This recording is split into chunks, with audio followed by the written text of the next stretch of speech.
Et si on disait du mal? Excellente idée. On va pas dire du mal, on va dire la vérité. Oui. Par exemple, sur l'Église. Oh là là, l'Église. On peut en dire des choses sur l'Église. Mon Dieu, mon Dieu, mon Dieu. Heureusement qu'on sait, nous, qu'il y a eu l'Inquisition et les croisades. L'Inquisition, les croisades. Que des méchants qui embêtaient tout le monde. Heureusement qu'on en est débarrassé. Et tout ce qui se passe encore aujourd'hui, toutes ces histoires de pédophilie, etc. Ah bah c'est ça l'Église, bah dis donc, c'est quand même pas un cadeau, hein. Et en plus, ils cachent tout. Ils nous mentent. Oh là là là là là là. Et puis alors, tous ceux-là qui vont à la messe tous les dimanches, etc. C'est les pires. Mon Dieu, mon Dieu, mon Dieu. Parfois, il y a des vrais dragons, hein. Voilà. Je les vois, ils vont à la messe et après ils disent du mal des autres. J'ose même pas imaginer comment ils seraient s'ils n'y allaient pas. Oh là là là là là là. Ah là là, l'église, mon Dieu. Ma bonne dame. Ouais, ouais, c'est bien compliqué tout ça, hein. Allez, on va en parler quand même. Bah oui, hein. Alors, 10 minutes pour Jésus, vidéo numéro 38, tac, tac, tac, tac, tac, et j'ai gagné. Quel talent. Mon bon curé. Bonjour les frères et sœurs. Alors, cette église, hein. Il y a quand même du vrai dans ce qu'elles ont dit, ces dames. Bah oui, hein, c'est vrai que on en parle pas toujours dans des termes très très positifs. Ça nous fait souffrir d'ailleurs. Ça nous fait souffrir, ça nous fait souffrir. Parce que nous on l'aime cette église. Hein. C'est vrai. Mais ce qui me rassure quand même, c'est que dès le départ, en fait, on s'aperçoit que l'église, elle n'était pas parfaite. C'est vrai. Elle n'était pas parfaite. Mais peut-être avant tout ça, il faut quand même dire que les croisades ont eu lieu, l'Inquisition a eu lieu, il y a vraiment des prêtres qui ont fait des choses terribles et qu'il faut qu'ils payent par la justice, qu'ils aillent en prison. Et aussi, c'est vrai qu'il y a des paroissiens et des prêtres qui font du mal encore aujourd'hui. Le mal est dans l'église, quoi, Pascal. Comme il est dans le monde. Comme il est dans le monde, en fait. Mais du coup, on se dit, mais parfois on a l'impression que c'est encore pire, l'église. C'est pour ça que quelquefois ça me fait un peu rigoler quand il y a des gens qui disent que l'église est hors du monde. Oui. Ça me fait marrer ça. Oui. Parce que l'église, elle est bien dans le monde, avec tout ce qu'il y a de bon dans le monde et malheureusement tous les travers du monde. Et pourtant, au cœur de ce monde-là, elle a un message d'espérance à donner et à porter. Alors, c'est pas toujours facile hein, quand on a des casseroles comme ça qui traînent. Mais moi, j'aime cette église parce que justement, elle est profondément humaine. Et que Dieu a décidé de faire confiance à l'homme, avec toutes ses richesses et toutes ses faiblesses. Il a décidé dès le départ de faire confiance à l'homme pour que cette humanité puisse témoigner de lui. C'est vraiment quelque chose qui est fondamental pour les chrétiens, mais tout particulièrement pour les catholiques. Dieu, Jésus, a choisi 12 bons hommes. En vérité, c'est des pauvres types.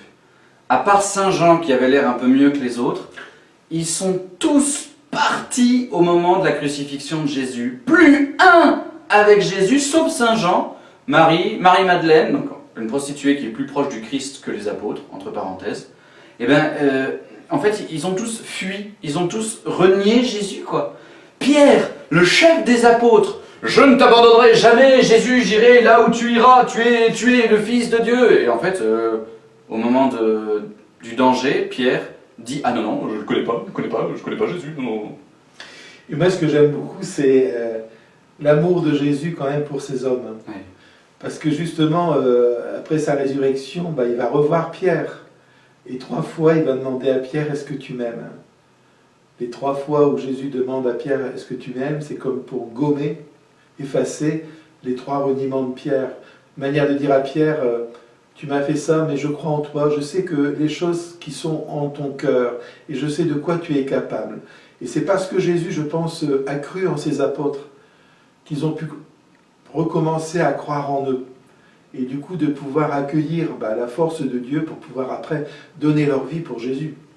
Frères et sœurs, si vous voulez que Dieu vous fasse miséricorde, il faut aussi que vous soyez miséricordieux avec votre Église. L'Église, c'est une famille, et dans une famille, il y a des erreurs, des fautes, parfois graves, des misères, il y a des pauvres, il y a des héros de l'amour, et puis il y a des pauvres types et des pauvres filles qui ne s'en sortent pas du mal.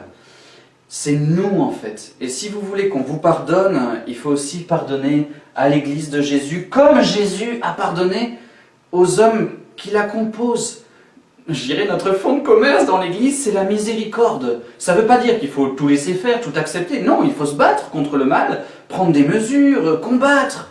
Mais si on ne croit pas dans l'homme, on trahit la parole de Jésus qui, lui, a cru en l'homme. Nous croyons en l'homme. Et il ne faut pas oublier que l'Église, c'est vous, c'est nous. Et moi, je ne suis pas parfait, mais je ne pense pas que vous le soyez non plus. Je peux. Donc, on sait bien qu'en nous, en chacun de nous, il y a des failles. Et en chacun de nous, il y a de la grandeur. L'Église, voilà, elle est faite de nous tous, avec nos failles et nos grandeurs. Et à travers ça, Jésus, lui, se trace un chemin dans nos cœurs en nous donnant sa miséricorde pour que nous puissions, combattre ces failles qui sont en nous, et puis son amour pour que quand on tombe, on puisse se relever. Et puis voilà, c'est ça l'Église, des moments où parfois elle a du mal, des moments où elle rayonne, parce qu'elle est profondément humaine et aussi profondément divine, puisque la tête, c'est le Christ. Voilà. Et il y a tout ça dans l'Église. Donc je me dis, on peut toujours l'entasser. Bien sûr, on trouvera toujours quelque chose qui ne va pas dans l'Église. Mais dans nos vies, on trouvera aussi toujours quelque chose qui ne va pas. Et dans le monde, on trouvera toujours quelque chose qui ne va pas. L'Église, elle n'est pas hors du monde. Elle est dans le monde, avec ses richesses et ses faiblesses. Et ça, il ne faut pas qu'on l'oublie. L'Église est comme une personne. L'Église, en fait, c'est comme une personne. Et Jésus l'a choisi.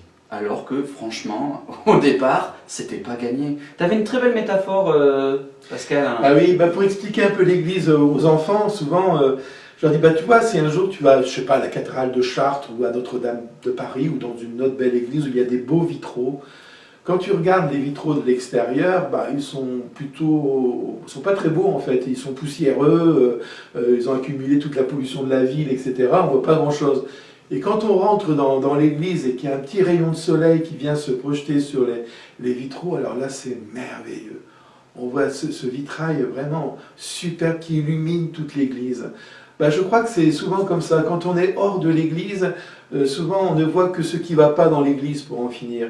Et les médias en plus en rajoutent une louche. Il faut vendre, ils ont bien raison. Donc on voit tout ce qui est à l'extérieur. Mais dès qu'on rentre dans l'église et qu'on voit tous ces gens, tous ces hommes, ces femmes qui donnent du temps, qui essaient de vivre la fraternité, qui essaient d'aider les plus pauvres, qui essaient de rendre leur église plus vivante par le chant, par l'animation liturgique, etc. Ces centaines quand même, ces milliers d'hommes et de femmes qui veulent que leur église soit belle, rayonnante, et c'est merveilleux.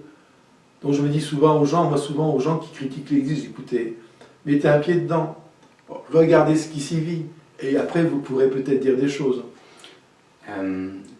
Honnêtement, je suis un tout jeune prêtre. Ça fait 7 ans que je suis prêtre. Ça fait seulement 4 ans que... Un bébé prêtre. Ça fait 4 ans que je suis vraiment plein en paroisse. Et j'ai vu les conflits, les caractères des curés, des paroissiens, des paroissiennes. Il y a des conflits, il y a des choses pas belles. Mais ce qui triomphe dans mon cœur, c'est l'émerveillement devant ces frères et sœurs qui sont tellement beaux quand il y a de l'amour. Si vous saviez le nombre de personnes généreuses, priantes, humbles. Écoutez, moi je suis à l'intérieur de l'église, j'espère. Je vois les âmes, vraiment de l'intérieur, les vitraux des gens sont vraiment beaux.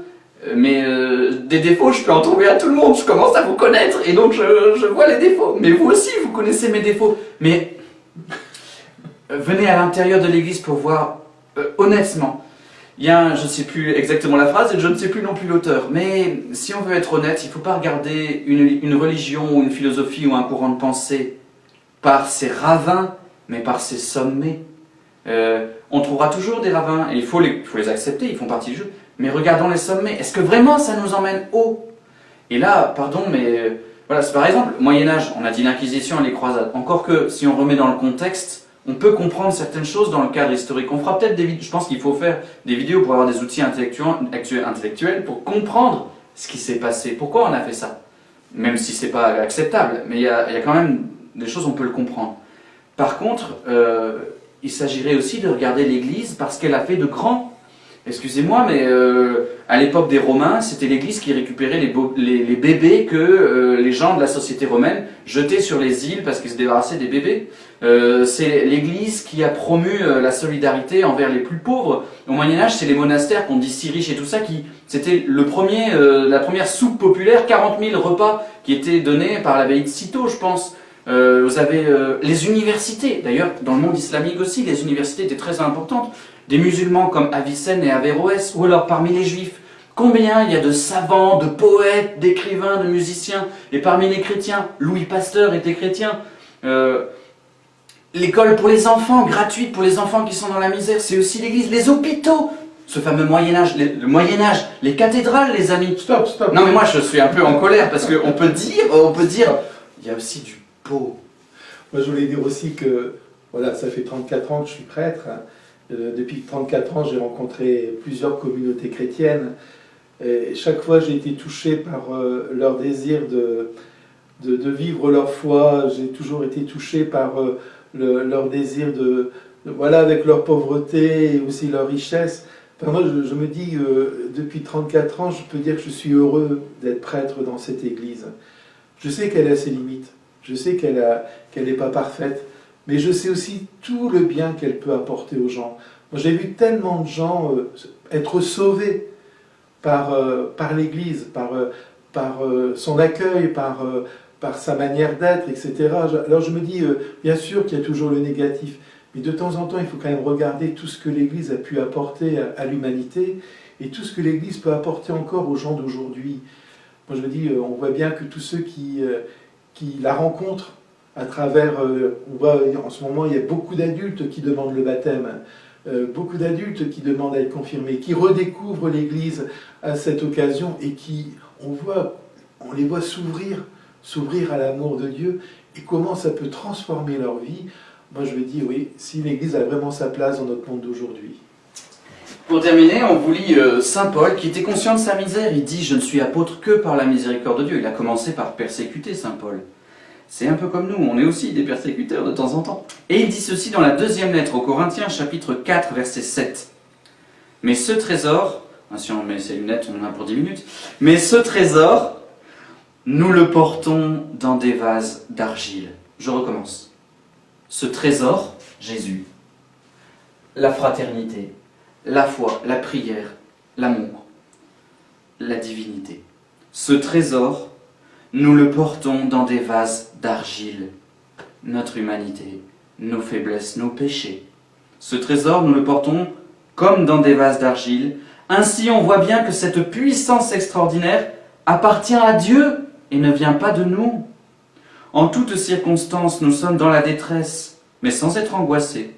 Nous sommes déconcertés, mais non désemparés. Nous sommes pourchassés, mais non pas abandonnés, terrassés, mais non pas anéantis.